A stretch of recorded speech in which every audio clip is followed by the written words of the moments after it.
नमस्कार, मैं राजेश मावले बुरहानपुर शहर के उद्योग नगर में काफी वर्षों से यहाँ पर कारखाने और फैक्ट्रियों के अंदर टेक्सटाइलों में कहीं ना कहीं यहाँ पर गीली लकड़ी जलते हम देख रहे हैं। यहाँ पर मीडिया के माध्यम से भी कई खबरें देखने को मिली, यहाँ पर समाज सेवियों द्वारा भी कई शिकायतें की, लेकिन वन विभाग द्वारा आज तक कोई कार्रवाई देखने को नहीं मिली। लेकिन 2 दिन से बुरहानपुर शहर में कहीं ना कहीं यहाँ पर कार्रवाई देखने को मिल रही है। आर टेक्सटाइल पर भी कार्रवाई हुई और अन्य कई कारखानों पर यहाँ पर कार्रवाई देखने को मिली है। लेकिन सवाल जरूर हम कहना चाहेंगे कि इतने वर्षों से शिकायत कर रहे, इतने खुले रोड के सामने कारखानों से गीली लकड़ी जलाई जा रही है, लेकिन वन विभाग द्वारा किसी प्रकार की कार्रवाई देखने को नहीं मिलती। लेकिन जिस प्रकार की कार्रवाई हुई सवाल जरूर छोड़ जाती है। लेकिन यहाँ पर आर टेक्सटाइल के अधियोक्ता द्वारा भी एक बयान आया, उस बयान को भी हम दिखाना चाहेंगे। लेकिन यहाँ पर कार्रवाई तो बुरहानपुर शहर के हर कारखाने और फैक्ट्री में होना चाहिए थी। चंद फैक्ट्रियों पर कार्रवाई कर वन विभाग क्या दिखाना चाहता है, ये देखने वाली बात है, क्योंकि टीपी का खेल कई वर्षों से चल रहा है यहाँ पर और वन विभाग के अधिकारियों के आंखों के सामने चल रहा है, लेकिन यहाँ पर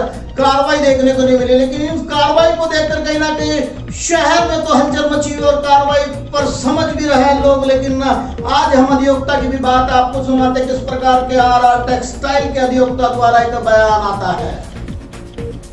हुई है और ये आरोप लगा है कि जो यहाँ पे आपके क्लाइंट के जो लकड़ी चल रही थी जी, वो पूरी तरह से इल्लीगल थी, कोई इसका मतलब बिना दस्तावेज के थे। क्या कहना है आपका इस बारे में? ये मामले में ये जो आर टेक्सटाइल्स है, इनके खिलाफ जो है दुर्भावनापूर्वक जांच की जा रही है। राजनीतिक दबाव प्रभाववश पूरी कार्रवाई की गई है। जितनी भी लकड़ियाँ उस फैक्ट्री में उस समय थी, सभी के हमारे पास वैलिड बिल है। हमने जो ट्रांसपोर्टर से लीगली GST पे बिल पे हमने ख़रीदा हुआ है और जितना भी हमारे यहाँ स्टॉक है सबके हमारे पास बिल्स उपलब्ध है।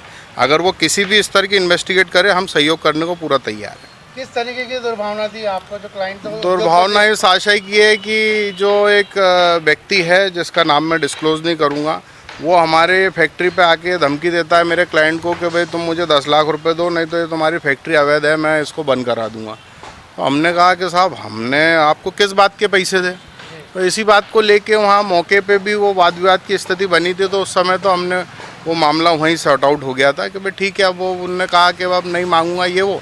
अगले दिन वो नए सिरे से आ गया, कुछ हमारे मीडिया के साथियों को लेके आ गया, कुछ अपने वो वन विभाग के व्यक्ति थे, तो उनने आके पूछा, हमसे जानकारी मांगी, तो हमने बोला साहब ठीक है, हम जो भी आप जानकारी चाहें हम देने को तैयार हैं। तो सर वो सो कॉल्ड व्यक्ति के खिलाफ आप एक्सटॉर्शन की शिकायत क्यों नहीं करते? वो एक्सटॉर्शन की शिकायत का मैटर ऐसा है कि यदि ये लिटिगेशन एंड नहीं होता है तो अंत यही है कि हमको आगे जाना ही पड़ेगा। सर आपका नाम? मेरा नाम जय चौक से। 10 लाख रुपए दो, नहीं तो तुम्हारी फैक्ट्री में कार्रवाई कर देंगे, इस प्रकार का आरोप व्यापारी ने लगाया है। मेरा यह मानना है ये केवल एक व्यापारी की बात नहीं है, शहर के सारे व्यापारी उद्योगपति आज भय के माहौल में जी रहे हैं। कौन है ये फिरौतीबाज जो इस प्रकार का शहर के अंदर भय फैला रहा है?